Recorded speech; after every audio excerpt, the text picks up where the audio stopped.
It's a really good question. Is there such a thing as a good divorce? You know what? Yes, because you're going to have situations where people just shouldn't be together anymore. They really shouldn't be together anymore. In their interests, in the interests of both of them being happy and moving on, or in the interests of their children not being in a tense environment for any longer. So yes, there is such a thing as a good divorce.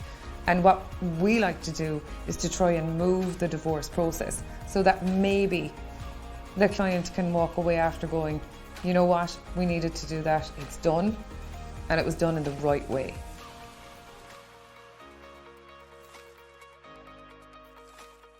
So when it comes to the financials of a family law case, divorce or judicial separation, I think there's somewhat of a myth that it's going to be 50-50 down the middle, equal share, division of everything. In reality, that's not how it is. What has to be looked at is proper provision for both parties, particularly where one of the parties is going to have the kids living with them. That's what the courts will look at. So if you're legal age client or if you're a multimillionaire client, proper provision for the parties is what it looks at. The simple way to look at it is like this. It was one house with two incomes. It's now two houses with one income.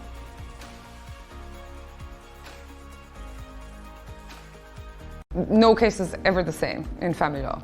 So with regards to the facts that you're going to give to us when you come in, then we can give you an idea as to how long it's going to take. If there's one property and that needs to be sold, you give or take a couple of months in that respect for the property to be sold and the money's divided. At the end of the day, that's really what a lot of it comes down to. A divorce can take maybe between 1.5 years and 2 years from the very first date to its actual conclusion, which is way behind the international standards with regards to conclusion of divorce and separation. But we are moving towards, I suppose, reforming the model and tweaking it so that it can be more efficient and that you can stay focused and get what you really want to achieve from the divorce process.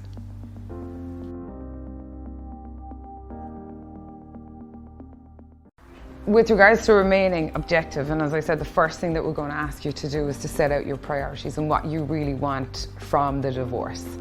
Because once you start to lose focus on what you really want, then you start focusing on point scoring and nitpicking, and it becomes a battle of persons as opposed to standing back and looking at the overall picture. Divorce isn't just about the day. Divorce is about 5 days after the divorce, 5 months, 5 years afterwards. And unless you can remain focused and know what you really want, that point scoring, he said, she said, I want the rocking chair, I want the figurines on the mantelpiece, they become a priority. And then you've lost your overall purpose that you had set out at the start.